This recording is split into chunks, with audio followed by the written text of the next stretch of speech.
selling your home, one of the most important things you can do at this time is finding the right real estate agent. And I've heard horror stories in the last year, especially with the real estate market being the way it is, which is insanity. I mean, multiple offers, sellers doing crazy stuff. And you need to find the right real estate agent that's going to be working for you at this particular time. But how do you do that? What are some giant red flags that happen when you're trying to find the right real estate agent? Of course, you can get recommendations from people, but there's some red flags that you can see beforehand, before you even see any recommendation. There's some ways that you can look and see and find out about this real estate agent before you even pick up the phone to talk to them. And we're going to be discussing them today. I have a special guest. His name is Ian Williams. He's out of the Austin, Texas market. He and I have come up with this stream. We have plenty of photos that we want to share with you and other information that's going to be really extremely helpful to you if you're looking for the right real estate agent. I know there's some out there that are like pretty freaking scary. So I'm trying to get you to avoid these people before you even sign any kind of agreement with them. So but without further ado, before we even get started, I want to share with you, I'm wearing this hat because of Ian. This is Ian's little thing. He wears these hats. So let's go ahead and put him on the stream because look, we're twins. You got me laughing. I wore this just for you. And honestly, to tell you the truth, because I didn't want to show my special guest, which is my pimple. So we have a special guest, my pimple. And so if anybody has any questions during the stream at any time, please start off with question. Ryan Wright put it out here really quick. He said, questions, thoughts on the real estate market. When do you think the crash is coming? I have an opinion about this. But that's how it starts. I believe at the end of 2021, we're going to start seeing some giant red flags. And from my perspective, and I know many real estate agents don't share my perspective, but from my perspective, I'm looking at people that are losing their jobs, and those are low income wage earners, which are also people that own manufactured homes and condos. That market is what's going to suffer first. And then you're going to see people in the higher end over a period of time. But I don't even know how they're even holding onto their houses now, because literally they've tapped out everything. So that's my prediction. And we're going to see it in the manufactured home, people that own manufactured homes, because I don't know if you know this, Ian, they weren't protected under the CARES Act if you rent a piece of land underneath the manufactured home. Many people that own manufactured homes, they have manufactured home lots that they rent. So that was not covered under the CARES Act. So they could not forego any kind of rent payments as far as the land. And because they have a chattel loan, they couldn't use a forbearance on their mortgage. I did not know that. And yes. Partially because we don't have a lot of mobile homes in our particular market. So that's really good information. 17.1 million people in the United States live in manufactured homes. Just FYI, that's 5% of the population. Wow. That's a lot of damn people. Anyways. It is. Oh no. So this is what we're going to talk about right here.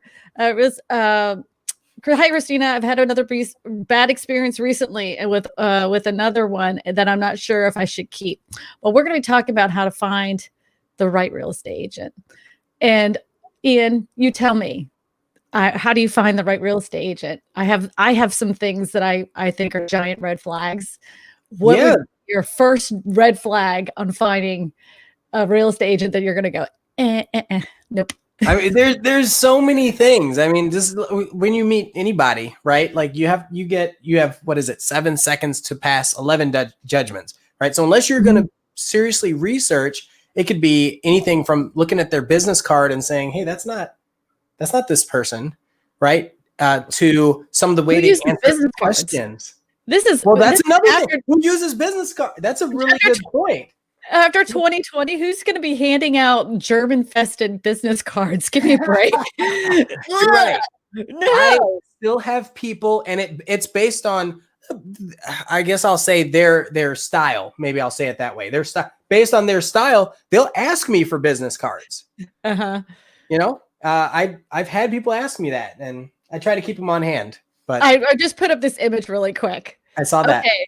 So here's the image. If you go through the MLS or Zillow or realtor.com and you happen to see a picture like this because they wanted to show you the whole entire bathroom and the camera is sitting in the shot, run away. Like, this is not the agent for you because they obviously don't care. I mean, the flash is there. You don't see anything. It's super grainy. It's horrible. This is one that's made me laugh too. Yeah. Yeah. If you saw that on a business card, what would you do? My whole thing is I don't judge. I would find that this person to me is somebody that obviously it's not about the appearance, it's about the service they give you. I would actually have a conversation with this person to see what they're like. Now, if they were like, yo, dope, what's up? Then I would be that's like, more what I meant, right? Yeah, like I would be like, But if he was just a regular guy that just happened to look like this, who cares? Like in the grand scheme of thing, I think there's even a guy that's called the Tattooed Realtor. Wouldn't surprise me. Yeah, we've got the lawyer who rocks with dreads and stuff. Like there's nothing wrong with that. It's more just like, is this guy in real life or is he doing it for marketing? Right? Because that sometimes you run into that. I will say that that people do this for marketing reasons. They will do some things like you have the hat. I have the hat. Right. But one of the things I think that everybody should do is if you're like, oh, wow, this guy, I really seem to like connect with him because let's just say you're really into piercings or whatever, or image doesn't matter to you. Yep. Go on their Facebook page, go on their personal Facebook page and see what they're posting. Because that says a lot about someone's character. It shows you it's important to them. Are they posting a bunch of political stuff that makes people upset? Are they posting a bunch of stuff about their dogs and their kids and their family and people they've helped service? Look at what they post. A lot of times you can even friend request them. Most real estate agents don't even know who you are. Then they'll accept because they're like, oh, it could be a possible client. And just take a good look at it. Take a good look. And a lot of real estate agents have business pages that are filled with reviews and everything. But most people that review on there are their past clients. And I have rarely seen anybody that was like super negative. Maybe at the beginning when reviews were a thing on Facebook, but it doesn't seem so much now. What do you think, Ian? Yeah, I think reviews are obviously a really good way, but I mean, that's even challenging because you have people that buy reviews, right? Like that was a thing for a while. So it's hard to know. And some agents can be amazing and not have any reviews. It's easier. Yeah. People are quick to complain about a lot of things, but not as quick to offer praise unless it's just majestic service. And so you have to evaluate that too when you're looking at reviews for agents. But you can look on places like YouTube as well. You absolutely can. There's so many videos that real estate agents are now currently doing. When I first started this in 2017, like barely any real estate agents were doing video. And if they were just filming a house. But in the last like 2 years, it's gotten to be where real estate agents are definitely using video a lot more. And you can find out a lot about a person just by their videos and how they react and interact or answer questions. Are they robotic? Do they know the answers to the questions? Are they giving you a bunch of fluff? Like I like a direct person that knows the area that will give me a straight answer instead of a bunch of fluff. You do get that. You get that a lot. You get people. So the opportunity when you're talking about YouTube, for example, or Facebook or anything where it's video related, you get to see their personality the same as if you were working with them in person, right? Their mannerisms. And like you said, if they're giving fluff and blowing smoke, or if you can fact check and see if they're actually talking about real stuff. That's really good. That's a good point. Yep. There's a guy in here, Blind Crypto, that is like spamming with some crypto stuff. I see it. This is about real estate. Let's move on to some real estate. Okay, so Karen says, can you recommend a realtor in Brighton, Michigan? Karen, go ahead and look in my description of this video or this live stream right here, and all my email addresses are in there. Shoot me an email and I will get you somebody in that area. If I can't, I will let you know that I can't. But I have a large group of real estate agents, over 3,000 connections that I've made. Most of them have YouTube channels, so you can see if that's somebody you want to work with that I can connect you with. So just shoot me an email and I will definitely take care of you. That's a really good point too, just what you made, right? a lot of realtors have connections with other realtors, right? Or lenders, or, so you might have a friend like Kristina, if you're watching her channel, you know that she has those connections. So why not ask her versus randomly finding a realtor, right? But it's hard though. If you're if you're in a different area or moving to a different city and you don't know anybody in that area, you're blindly asking for recommendations. So as a consumer, you need to be able to take the control into your own hands. How do you do that? One of them is definitely looking up reviews, but you have to be cautious of those reviews. Like you said, people had in the past had bought reviews. I think video is a very strong way to get to know a real estate's agent's intentions. If they're constantly talking about how many houses they sold, but not talking about the people they sold to, then you're just a number to them. And it's true. I've noticed that more and more people that only talk about the numbers, then you're no longer a person to them. You're a number to them. But if they talk about how many people they helped this year, they share those stories on how they helped them. That is somebody that will have that personal connection to you. And if they talk about their area with confidence and accuracy. So if you are watching these videos and they're talking about Austin and they, say some stuff, and you're like, wait a minute, I didn't know that about Austin. You go to look it up and you're like, wait a minute, that's not even true. Then you need to move on because they're just talking they're just talking just to talk. You really have to be careful, very, very careful. Would you say you run into that a lot? Like as far as realtors go? Yes. I find that some real estate agents, whenever you meet them, their first question is, how many houses did you sell this year? How many houses did you sell? Or how much? And then I'm like, your gross or your ROI? Or you're like, what? Why does that matter yet? I don't know. And then I look at my name tag. I go, my name is Kristina. And you can talk to me without having to ask my numbers.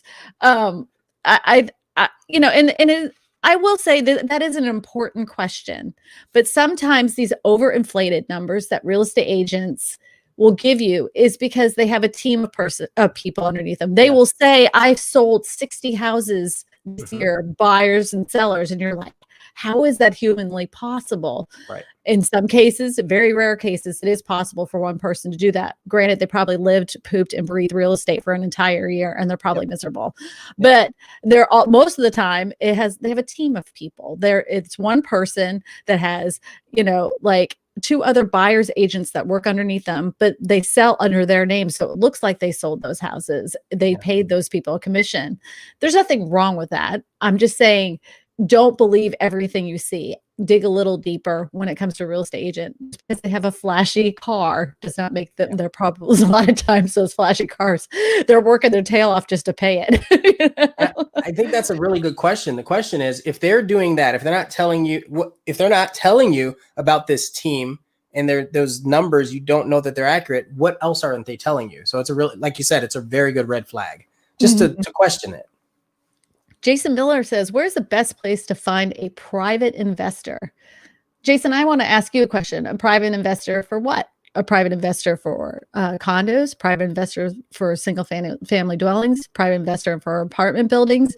Those type of investors are going to be different for every type of housing that you do.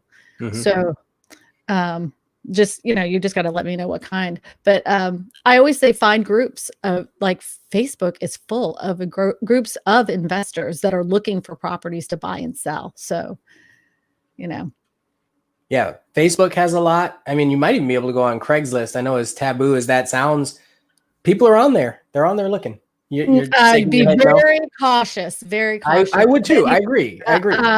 Because there's so many scams on Craigslist. I wouldn't go there. I wouldn't go there. Hard. It's hard. All right. Just to add a little humor to 2021. Let's do this. This is another a photograph, real one that a real estate agent put of a house. Oh, nice. Isn't that just lovely? Like, why did we do this? Well, see, and one of my first questions would be, they might not be able to tell. Right? Obviously they didn't hire a professional photographer. Like that's incredible. That is a birthing tub. Uh-huh. Mm-hmm. and they left it. They left it, and the person decided to take a photograph of it. That's the killer. How about that one? I've seen. Yep. The swimming pool. Why would you do that? Still a value add. I'd be more worried about what's on that toilet seat. Well, I guess there's some truth in advertising. Like, yeah, it has a swimming pool, but it's like a frog pond. You know, at least they would be truthful in advertising. Yeah. The guy just went you. Huh? Or one of the guys in the comments, David Wimberly, went you. Ew. I'm having a hard time just putting up the picture. Let's see if this works. Nope. Oh, well, we're going to do it like this. After hours of discussion, a buyer goes, if you use you, we'll give you 75% of your commission. What do you say? Oh, I know what this means. Okay. If I use you. Yeah, that's a huge one. Okay. So here, I don't know why this is a thing, but a lot of real estate agents, I don't know if they're in a desperate way, but they'll almost give up all of their commission to make you a client. Yes. And I don't know if anybody realizes this, and many people do not, is that we do not get 1 red cent from anybody, not one person ever, until that transaction closes. Yes. So you could be working with somebody for 6 months, hours and hours and hours of work, and the commission ends up being $3,000. When you break that all down, that commission could be like $1.75 for all the time, an hour for all the time that you spent, which is all worth it. That all adds up. But that being said, you know, like you can't, like when somebody says to you, look, I want to use you as a real estate agent, but this real estate agent is willing to give me 50% of their commission to use me, to use them. What desperation does this real estate agent have to be in to be at that level of, I will give money away just for people to use me? What level of service are they willing to give you, because they're giving up half of their income to do that? Well, be very cautious of that as well. I mean, you might think that you're saving money, but it may be just somebody that's pushing paperwork and unwilling to pull up comps and understand the market that you're in. And also, if they're doing that, how strongly do you think they are working for you, like to negotiate on your behalf, realistically? It's not. I don't think it's a good practice, but that's my opinion, right? Some people thrive off of a business like that. So this is something that came up. It says, my daughter went to a credit union. Let's try that again. My daughter went to a credit union and got pre-approved, and they had the deal. If I used a certain real estate agent to deal with, they got back a certain percentage at closing to work with her. Wow. Well, and it said it worked for her. Yes, there are exclusive industry relationships. And I mean, as long as it's disclosed and the person, let's say it's at this lending company, if they're responsive and they answer their phone on a Saturday morning and they're working for you, and this real estate agent is doing the same, and you can tell they're working hard, that doesn't mean it's going to, I mean, it's fortunate. Not everybody has a bad situation, but it's interesting that you know that there's that tie-in where they're getting a kickback. That's the interesting part. Yeah. So he says it's a fourplex in Metairie. That's in Louisiana. I don't know if you know that. I was in Louisiana. I did. So yeah, I would just go look for go on Facebook and look for investor groups. There's tons of them in there. Take pictures of it and put it in that investor group. And sure enough, somebody will pop up, because people are looking for a fourplex. That's like, those are cash cows. and I don't know if it's like this where you are, Kristina. Here, it can get a little competitive. So if an investor sees what they think is a good deal and they put that up there, they might go after it themselves. So speaking of competitive. Oh yeah. This was yesterday. Yes. How many? I heard there was 96 offers on this house. Yeah. Was it this one? It wasn't this one, but it was right around the corner. There are a lot of houses where, and this was the middle of the day. I have no idea why people at 2 p.m. were lined up around this house. It's not, I mean, it was in a good area. Sure. School system rating was high, but all those are different families. It was just ridiculous to me. Okay. So with that. All right. So the housing market is blowing up. You are I've just heard this story the other day. Yeah. You see this house and you're like, this is the house, this is the neighborhood, this is exactly where I want to live. Yeah. And you tell your agent, you know what? I don't even need to see it. Just go ahead and write the offer. Yeah. Your agent says, no, I have to show it to you first. Sure enough, by the time you go and see it, it's already under contract. Yeah. That's what happened to a friend of mine. And I said, fire him. Yeah. Because in this market, if you know it's a house that you are going to purchase, whether, just go ahead and put that offer in. You have a 10-day contingency to have it inspected. If you want to even reduce that to 5 days so you can take a look at it after you put in the offer, so you make your offer appealing, do it. Do it, because I understand that this market's hot and you have to have an agent that understands what needs to be done in order to get these houses. That brings me to an interesting question. If you were a new person looking, hiring an agent for the first time, how do you know that they know that? I think it would be ask them the process. Like, hey, tell me how it works. Like, explain the process to me. I would ask them this is a question I would give to if you're buying a home, this is the question I want you to ask that real estate agent. How is it that you were able to get people the houses that they needed and during this time when there's so many offers on the table? How is it that they how did you service your clients to get those offers accepted? What did you do that was different than other real estate agents? Because that's a huge question too. What do you do that's different? So many people don't have a different outlook on real estate, and they're scared to write those offers without showing them. And I understand, but you have a contingency period. If you're going to reduce it to make sure that deal is a little sweeter to 5 days instead of 10, which is typical here in Louisiana, is about 10 days. You can do it. You can get it done. And if they go through the house and they don't like it after that, you didn't lose anything, Yeah. Same thing here. I don't know what, like here in Louisiana, within that 10-day inspection period, you could have any reason under the sun to withdraw an offer, whether it was like, I didn't like the way the house smelled or whatever. You can give any reason and cancel that contract and still get your earnest money deposit back. Correct. Is that the same in Texas? It is. It's the same here in Texas. I actually had a client who reached out to me, YouTube or whatever, and he goes, I've talked to multiple other agents, and because this guy was in New York, he said, because I was in New York, the agent didn't want to work with me. I thought that was I've never heard that before. Like, they didn't want to be responsible because he couldn't come see the house. It was sight unseen, straight to closing. There's a way you can do this. Okay. So, I had worked with a couple that were living in Germany at the time, and they were in the military. And in order for her to communicate back and forth, we could only speak through Skype. Now she didn't, I knew this sounded super crazy because she wouldn't get on camera. And she's like, I can't because of, it just all sounded super flaky. But I insisted that she get a lender here in Louisiana, like not a national lender that she had, which she did right away. Boom, got a lender right there in Laplace. And, it was a VA lender. She said, yes, she's a real person. I have their social security numbers. They say who they say they are because I've gotten their passports and United States driver's license. I said, okay. And then once you have that, you have nothing to worry about as far as being an agent. But if you are trying to do this and you are at a state and the other agents on the other side isn't willing to do that, find somebody else that will.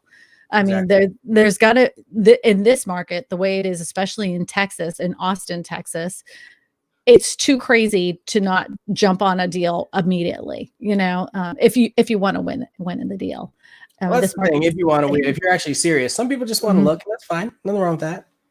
All right. So this one comes up. Did you guys see that Newsom put law that states has first right to buy first foreclosures? First, they make sure we lose the house and then gobble it up. It isn't surprising. Yeah, that's interesting. I have to look into that a little bit more. None of this, every day that I'm like, this can't be happening. I don't, now it's just like, whatever. I know. Like we made it through 2020. Just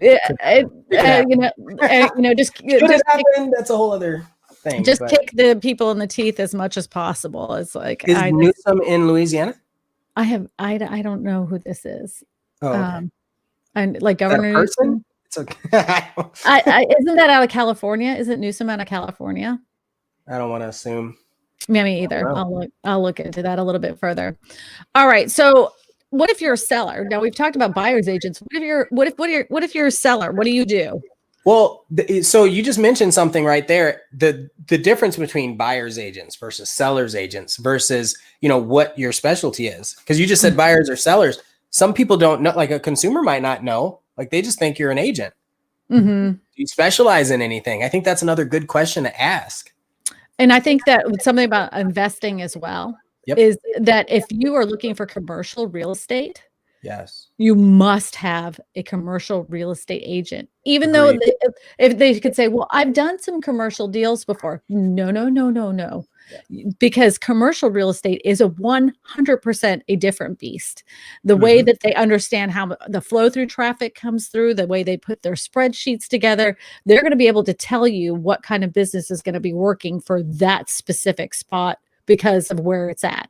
They understand that a lot differently. It's not just a space with the walls that just needs to have a home inspection. It's not the same thing. Always find, I would say, a commercial real estate agent that's been in it for a minimum of 10 years, because then they know it back and forth and forward and backwards. Do you build relationships with commercial agents, Kristina? Well, here in my little area, there's literally 5 little old men that run the show. I mean, I'm sure there's other commercial real estate agents, but these little 5 old men run the show, and they're the nicest guys in the whole entire world. And they're the only ones I would trust with my clients to buy a commercial piece of property. Because they understand the town, they understand the foot traffic that comes through, they understand like what's worked in that particular place before, and they know everything about everybody. So they're like, don't you have him put in your commercial refrigerator? You're gonna have this guy do it because this guy is gonna rob you. And every time you go against the people, they're like, I should have listened to those old guys. That's funny. I'm not gonna say I wish. I think it would be interesting. It's a little unfortunate because we don't have that. We have hundreds. Like you look for a commercial agent or, residential or anything, there are hundreds, if not thousands of people. And the turnover rate's high too. That's another thing. So you brought up longevity of the agent. The turnover rate is 80% year over year or something like that for agents, because people get in and they realize that it's not easy work. And so that doesn't mean a new agent can't be effective. It just means understand their ability. Whenever the market is hot, we get flooded with a bunch of real estate agents that we have no idea who they are. They have not been doing this for more than 5 seconds. And they make the I always say I've been doing this for a minute. I've been doing this for a minute, but they've been doing it for 5 seconds. And they don't understand the addendums. They think that you're trying to mess with them when you're telling them you have to send over certain paperwork. It becomes the process becomes entanglated because they do not know what they're doing, and it makes it harder for the listing agents, the selling agents. I mean, like everybody all the way around, including the title companies and the lenders, are frustrated because they don't understand this job. And there's so many other things other than opening a door. And put it in saying, oh, this looks like a nice house. What you don't see behind the scenes is how much paperwork is going back and forth between all of these entities, whether it's the title company, the lender, the other agent, the home warranty companies, the inspectors. All these things have to be taken care of that you do not see. And if the other person on the other side doesn't know what they're doing, you end up being the one person that does everything. And this girl just collected a check for nothing.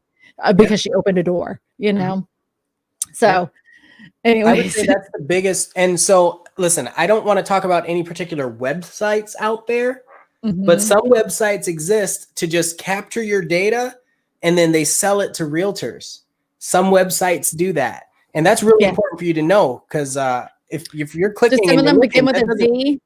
Do some of them begin with a Z and end with a W? Yeah, that one.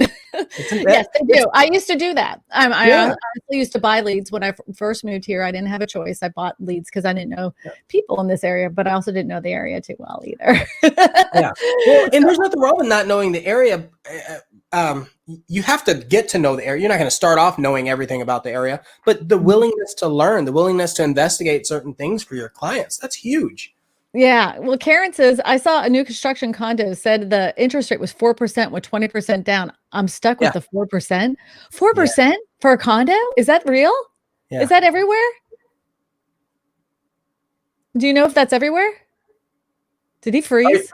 No, I didn't freeze. I know. don't know if that was everywhere or if you're asking her that. I'm asking you. Like, I've not done a condo at 4%. That doesn't seem right.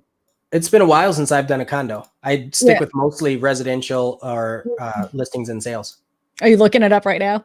Nope. I heard clicking, so I didn't know if you're looking it up. I thought about it. I should pull it up. And yeah, it's been a little bit since I've done a condo. I don't, what do you get? What are you seeing for condos? I give, because I'm not a condo agent and I want my clients to be serviced correctly. I work and most of them are over by LSU. So I find I have agents that are friends of mine that solely work that LSU condo market. And so I recommend them to them. I refer them out because I want my clients to have the best experience possible with the most experienced person for that specific area. It's so different. It's a different world of real estate for condos over by LSU college. So it actually caused me a reason to pause because here we have single family houses that they call condos, but they're selling. And the only reason is because they share like the street light, and it was an easier way for the developer to get in. So the interest rate doesn't actually change. That's why and I'm thinking, okay, what condos are they referring to? Because it is different. Then we also have the condos that are like downtown high rise type or around UT. It's been a while since I've done one of those types of condos, but the single family condos, it's the same here. Here we call them garden homes, and it's just the traditional. We have a few of those too. Yeah. And I don't know why they call one or the other, but it changes the contract, which is interesting. But your real estate agent needs to know that as well. Yeah. If they don't understand that, then you need to move on. Debbie said, I would like to put my house up for sale, but I am afraid I won't be able to find one. I want in an area, but I also want an area I want because it's so competitive. I want an area I want because it's so competitive. Yeah, I know. Like, here's the thing. It's like, if you go around Austin, Texas, and all these areas, everything is super competitive. I mean, there's some areas right now that are slowing down because it's the holiday season. But here in Louisiana, like right before Mardi Gras, it starts to pick up again. We're not like, there's still anything under 200,000. You can freaking forget about it. There's going to be multiple offers on it. But if you're in a competitive area, you have to work with an agent that understands how to get those offers. I've even heard that this is one of those things that you can do as a buyer, no matter what the agent is write down exactly why you want this specific house. Write it down in a nice paragraph and put that with your offer. It may influence the person that's selling the house. It may not. I've heard it work. I've heard that didn't work, but at least you put that effort in there for them to see your story and to understand why you want the house.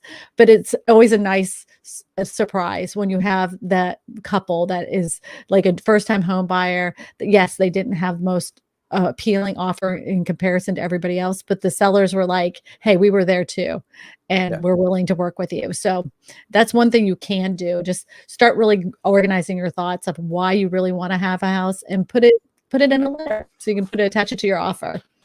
So that's interesting because that works if the owner lives in the house, occupies the house. But in our market, we have a lot of people that are investors, right? They live in another state and they own this house and they're putting it up for sale to liquidate for whatever reason. They don't, I mean, it's they horrible, don't care, but they don't care. Your number. Yeah. So right. So I really like what you said. I never write an offer without doing some kind of offer letter for that very reason, unless it's an investment property. And even then, sometimes. Yeah. I don't like, so it depends. Sometimes it's not worth it because you know that your offer is so strong and you don't have time to have your client sit there and type up an offer letter. That's why I'm telling her to get it prepared ahead of time. Yeah. But, smart. And other times, like my clients, I'm like, this offer is so strong. If they don't take it, it doesn't matter if I write a letter or not. They're just stupid. Oh, you know? Yeah. All right. Question. Thoughts on interest rates rising, causing lower prices? You can't have one without the other. Interest rates go up, then housing prices come down. The interest rates drop and housing prices go up. That's what happens. It happens every time. In 2007, when like things started like tanking, it wouldn't have mattered what interest rates were. Right. You're absolutely. That's a really good point. And I think people don't think through that. It's nice that they're low now. It is nice. I was right. It's Newsom is the governor of California. Yeah, that's the guy. Yeah. California has some goofy freaking laws though, when it comes to real estate. Did you hear about the planned escape clause? Like, so there was rumbling. I don't know if this is real news, but this is what I heard. This is what I heard. I can't do conspiracy theories. No. I don't think this is a conspiracy. I'm just saying I haven't fact checked it. I don't know if it was actually implemented in law. But the thought was, if someone leaves California, they could retroactively charge property tax if they owned a home. So that, just even hearing that being a possibility was quite concerning. And we know that California, for example, is one of those places that are going through a mass exodus. And I'm not verifying that that's true. I'm just saying, have you heard that? That would be really interesting. I've never heard what you're talking about, but I do know that they're like I talk to people from Utah. I have lots of friends in Utah that are real estate agents. I have lots of friends in Arizona that are real estate agents. I have lots of friends in Nevada that are real estate agents. I have lots of friends in Texas that are real estate agents, and every single one of them has worked with either one or two California buyers. And they come in with a good down payment because the price of their house was so expensive that when they move to these areas, it's like they feel like they won the lottery, and they're driving the prices of homes to go up even higher in these areas because they're willing to go 20, 30,000 over their budget, because what they had before was a little tiny shed, and now they're getting a little mansion for the same amount of money, if not less. Yeah, so, absolutely. This is an interesting question. What is the cost average for 140, 14,000? I'm assuming that's 1,400. I'm assuming the 1,400 square foot spec home cost to build on. Like here, I think they would be right at, depending on the finishes and the location, I'm just right at 200,000, depending. I'm getting an average of 200, and they get scooped up like that instantaneously on a new house. Oh, they like my hat. They like our hats. Right? Boy, your hat. What is this little thing over there? What is that? Oh, it's just a little like a bow, Yeah, see, that's nice. Yeah, it gives it a little feminine, and again, it hides my my secret guess secret number guest. 3. Yeah, my secret guest, Kristina's pimple. The thumbs up helped me. That is correct. Okay, here we got a question. Make sure you smash the like button. What are the websites we should use, please? Okay, use all the national websites. You can use them, but just know there's some information on there that isn't necessarily correct as an absolute. For instance, and I will gladly say that Zillow has this thing called a Zestimate. I said that and my teeth cracked. Zestimate. And people look at that as an appraisal, which it is 100% not. What they do is they take a piece of property and they stick that piece of property like this, right in the center. And then they draw a giant circle around that. Who knows what's in that giant circle? You might have right outside that neighborhood something that has nothing to do with the houses that are inside this neighborhood, and they're guesstimating how much. It's a guesstimating how much the house is. Now, generally, if it's in a large specific area, like a planned unified development, then those are going to be pretty darn close. But if you're just looking in, especially in rural areas, forget about it. Or if it has a lot of land attached to it, those estimates are so off, so bad. And we get offers because people say, well, we saw online it was worth this much money. Don't take it with a grain of salt. Look at the information that's on there, and then you interview other agents, but don't use the agent that necessarily is on there. And I don't know if you'll agree with this or not, because I do not do dual representation where I represent the buyer and the seller. Yeah. I will not do it, will not do that, because how can they represent you fairly? They're always going to take one side over the other. I had done it in the past. I was very open about it, but I do not believe dual agency is the right thing to do for you as a consumer. So if the selling agent is the listing agent, and then they are going to work with you as the buyer, and then they say, well, I'll take a little bit off so the price comes down a little bit. Whose interest are they looking out for? Their own. They just want that double commission. I could be wrong about this. I just think that ethically, I think it's the incorrect thing to do as a real estate agent. And I do think a comment about that. One of your comments was sending offers directly to the listing agent. And I think that speaks exactly to your point. Yeah. I know. I know. I think it's tough. I would say I agree with you 98% of the time. I won't touch it. You refer it out. You don't deal. The only time is if there's like some particular circumstance where maybe both parties, or you don't have to be subjective. Like it's just a very straight cut and dry. But yeah, generally I refer it out too. I'm right there with you. Yeah. Well, I know that a lot of agents get really burned up about it. Like, I've never done it. Like I've always represented both sides, blah, blah, blah, blah. But you get a lot of trouble. Like as an agent, I don't know if people understand how much trouble you can get in. And like you said, if you're picking a side, if either one of them is unhappy, they can come after you for that too. It's not your broker's responsible. There's so much on the line here. Yes, very much so. Red like wine again says, what can realtors not tell you? When my husband and I were looking for, great question. When my husband and I were looking for a home, we asked specific questions that were not directly answered. And I was told it was due to fair housing. So I know one specifically. You cannot say, well, I don't want to live in an area that has Black people. You can't say that. Like, show me neighborhoods that don't have Black people in them, or I only want neighborhoods that won't have any, like, any specific group, or I only want to be around certain people. We can't do that. We will not do that, and nor do I care. So don't even ask. I've had it happen here where somebody said that, and I go, well, look on this website. You tell me where you want to go. Well, you're not going to do that for me? Absolutely not. That is not in the realm of what I need to do, and we can lose our license for it.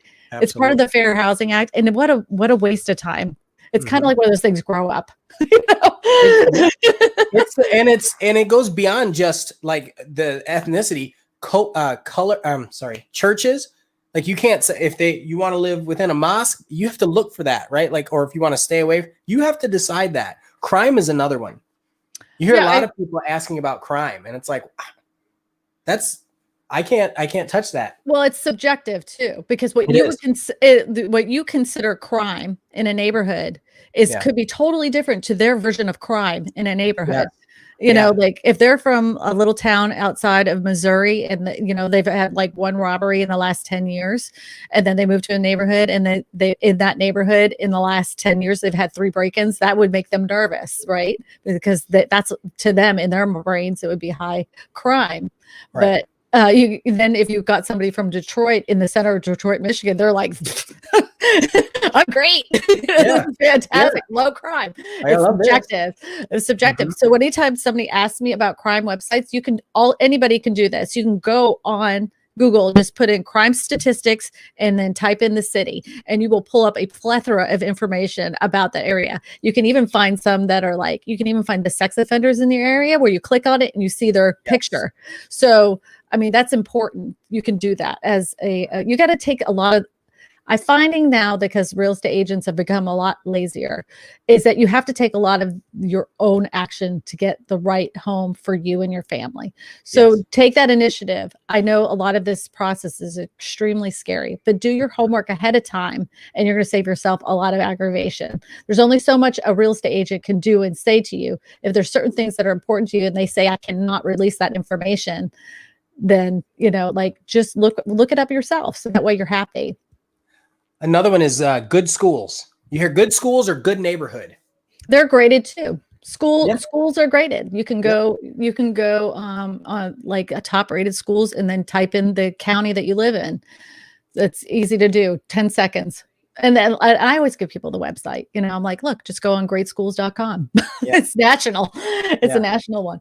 But if your agent's unwilling to do that, or they don't know about these websites, then that's an agent that's obviously not going to be the one that's right for you. Easy red flag. There's so many red flags. Oh, and another thing a real estate agent can't disclose, and I don't know why people ask this. What's the lowest they'll take? Yeah. When people ask that, I said, I'm assuming you're talking as if you're the listing agent. Yeah, they're the listing agent. What's the lowest they'll take? Well, the listing price is $499.99. Right.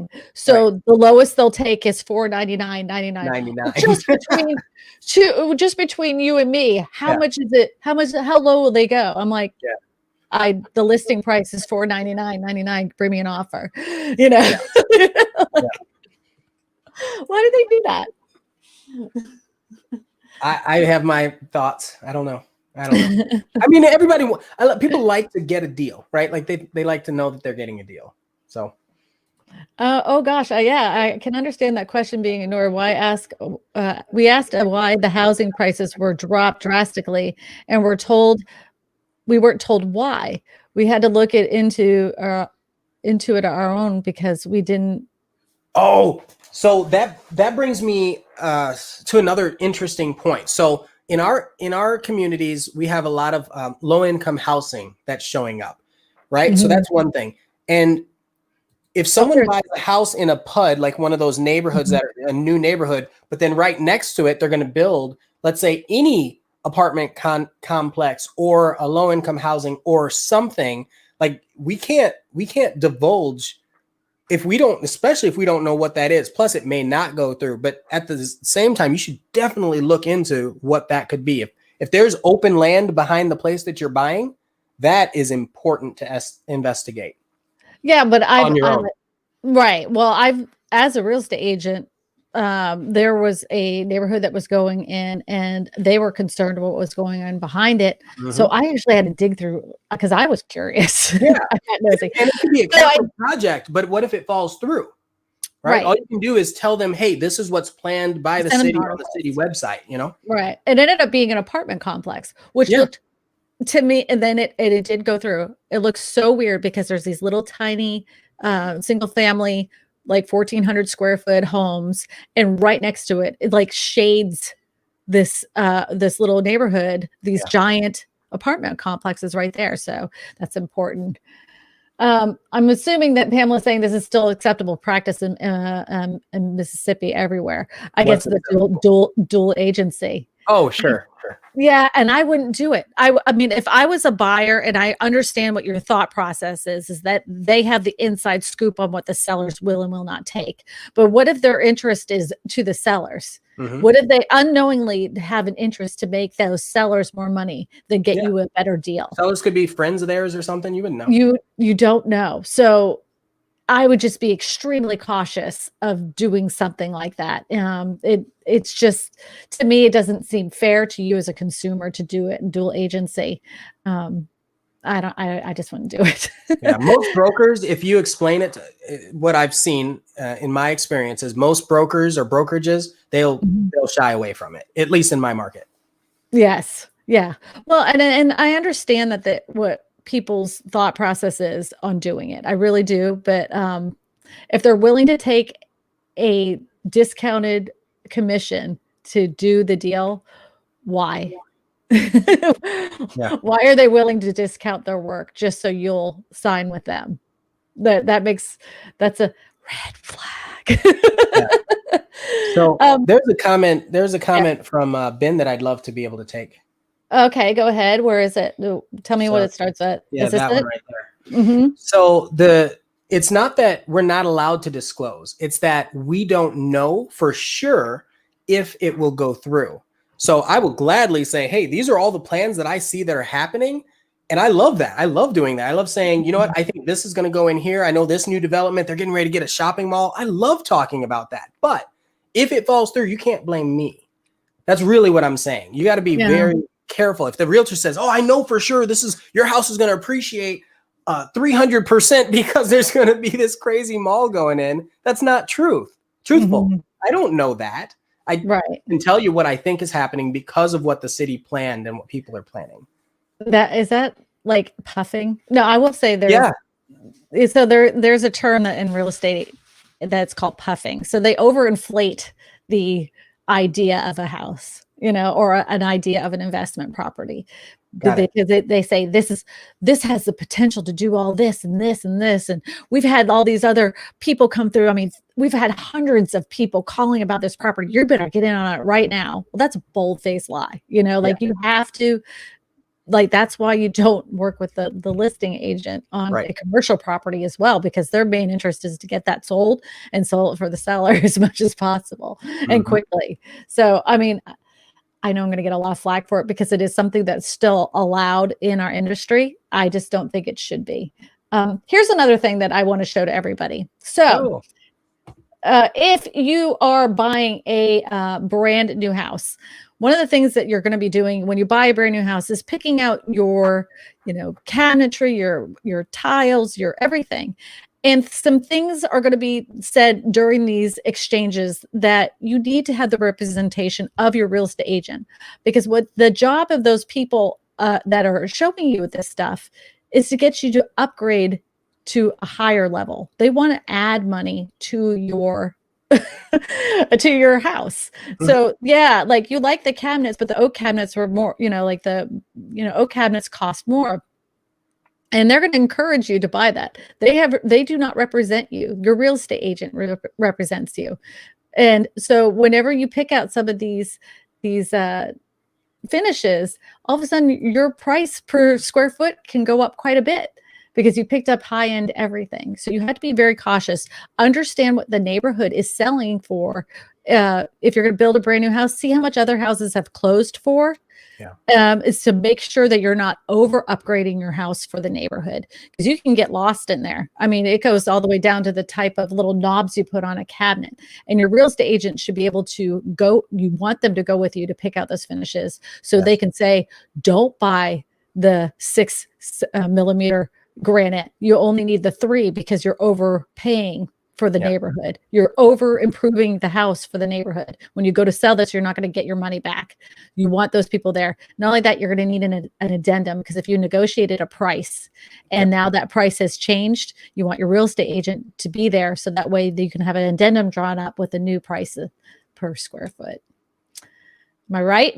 You're absolutely correct. That's a big one. A lot of people, especially in my market, a lot of people, and depending on the builder, a large majority of builders will give you a base price, and then they give you the options. And the options, I mean, they can go all the way from 10,000 if you grab nothing. Let's say you just don't want carpet in the living room. Like, who wants carpet in the living room in 100-degree weather? I guess is the way you look at it, right? But no, you have to pay for that. Do you want a garage door opener? Like, what do you mean of course I want a garage door opener. Of course I want blinds. Well, so you don't know that as a consumer going into some of these builder shops. So your agent should have the familiarity with them. So knowing, you know what, you're not going to walk out of here without spending about 10,000 to 30,000 over. Some builders, I kid you not, you can go $150,000 over on a $500,000 house. Easy. It's crazy. A lot of people don't understand that, even though you're buying, like, they think, well, I don't need a real estate agent when I buy a brand new build. Yes, you do. Yes, you do. Because the builder's concern isn't for you. Their concern is to sell another house and not have to pay a commission to a real estate agent. So they've already won. And then they can tell you all sorts of stuff during that process. And then you feel stuck and you have nobody to represent you. So always have a real estate agent, even if you're buying brand new property. So I agree with that 100%. I think another thing, when I go into a new build, especially a new build, I'll say, what are we buying that you'll be able to sell in 10 years? Right? That, to me, that's a switch of thinking, because as a new buyer, you get all happy. You get shiny object syndrome. So your realtor sees this 100 times. They're like, okay, really? You don't need marble floors, right? It's okay. So understanding those, reeling it back and being pragmatic about it is an advantage in a lot of cases.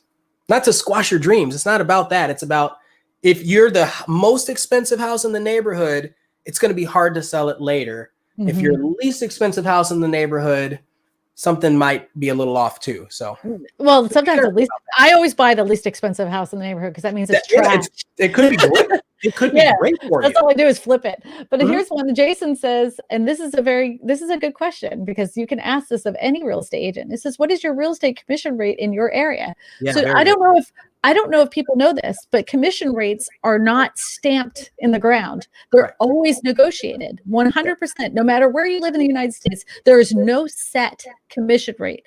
Now, there is like a customary one that's like typical that most real estate agents in the area will use, but that does not mean that that's the commission rate that is 100% stuck. We're not going to budge. It's always 100% negotiable. Well, and just to piggyback off of that particular point, some rates they increase or decline based on time periods, right? So you have stuff like that. You have, if you buy and sell, I'll give you a different rate. There are all sorts of little variables in there that you have to be careful with. So just asking that general question might not give you the answer that you're looking for, but it may help indicate whether or not the person that you're looking at is knowledgeable. Red Like Wine says many of the houses were dropping in price drastically. It was a beautiful home and a steal at $375, but not worth it because something was wrong with that picture. I'm telling you what, and this is true of any case, whether it's real estate or not. If your gut says run, then run. Yeah. There is something primal about human beings in many, and my gut has always been pretty dead on with everything, especially when it's a strong feeling of like, this doesn't seem right. And you feel pressured, run. There's no reason. There's another house out there. I know at this market, it can feel extreme because you're like, oh my gosh, I'm never going to find a house. But I promise you, the houses are still going to be there. And another plus to you purchasing a house within this year, there was a building freeze within this past year because of the amount of supplies. The supply chain was crippled for products like roofing materials, lumber, all sorts of things. This year, that supply chain has been corrected. You're going to see more and more new home builds coming on the market. Does that mean the prices of homes are going to come down? That's going to be totally regional and area driven. So some areas are going to go up and some areas might go flat and some areas might go down. I don't have a crystal ball, but at least the availability of homes it's going to be a little bit easier to find a home, even a new home, because they will have the building materials to build them. What are you laughing up until then, though, you have builders taking severe advantage of the situation. Absolutely. They always do. Yeah. You even have we have builders that are reducing the commonplace commission that they would pay an agent. And it's often that they would increase that to bring more traffic, but now they're decreasing it because they're like, we don't need to pay agents. And that's to me, that's just, it's exciting to see that kind of thing. Exciting is the way I'll put it. That's not how it explains. He said, beware of open land in your backyard. He moved the goalpost. Not sure what I missed that one. I don't know what that was. I think we were talking about like if there was an apartment complex being built in your backyard. Oh, well, I mean, anything that is on the plan books, that's definitely going to be made at that specific time. Like it's already said, like everybody's approved everything. It's rubber stamped. It's going to happen. It just hasn't started yet. I disclose everything. Sure. I mean, everything. So I don't want to be responsible for anything. I never withhold any information. Even if I see a crack in the wall, I'm like, hey, look, did you see that crack? I don't want to be responsible. I want everybody to know everything. I have been in a situation where I've seen people that know something is going to be there. Here's a perfect example, a development. So there's a development that they're planning 4,000 homes in, right? They're planning to build 4,000 homes. They've built maybe 500. And then I don't know if they ran out of money. I don't know what's going on, but they're just not building anymore. So if I said that, oh yeah, this is going to be wonderful. Now I'm I know their plan, but it puts me in a weird spot if they never finish those homes. Right. And it happened a lot here in 2008 and 2009. Neighborhoods would start with one builder and then all of a sudden a chain builder would build out the rest of the lots. And so there they have a $300,000 house with houses that are 160 and 170 behind them. You can't help that. Yeah. And that talks about when you're looking at the Zestimate website, right? Yeah. where if they take a small subset, so here every other street you could actually have a different set of pricing for that street, right? So you have one neighborhood that was built in the late 80s, you have another neighborhood where it's all new construction, and so if they're taking a circle, even if it's 3 blocks, a 3-block circle, you could have very different price ranges, which affect what the average comps show on a botted website. Where I live, literally, you could have a house that's in, like on a little piece of land, and around that house is a gated community, and then around that house is also a little farmer's market, and behind that house is manufactured homes, and then beside that, like if you did that here, that's why Zillow's so terrible. Yeah, and I will gladly say it. I don't care. And that also changes per county or per city as well. Mm-hmm. So people really need to understand that the areas, there's a big difference in those areas. Yankee Doodle says, as the seller, when I didn't agree to repairs buyers are asking for after their home inspection, my realtor offered to pay for it out of her commission to meet the deal, make the deal alive. I've done that. Sometimes sellers are in situations where they have to get every single penny. I just did that. I literally gave up because this girl had been through the ringer. She had lost 2 houses because of sellers that weren't necessarily completely honest, but irrelevant. So when it came down to this, the house didn't appraise for the value that it was supposed to. We didn't even ask for anything on the inspection report for her to get it done. We just wanted her to move out. And the girl was a snot. She wasn't going to, she really was. She was a total snot, and she wouldn't come down the price. And she's like, I'll just put it back on the market. And because it was appraised with an FHA loan, I'm like, if you can't put it back on the market thinking that you're going to get more money unless they are going to pay cash overwards, because the appraisal stays with the house for 6 months. She said, I'll wait 6 months. If she wants it, she wants it.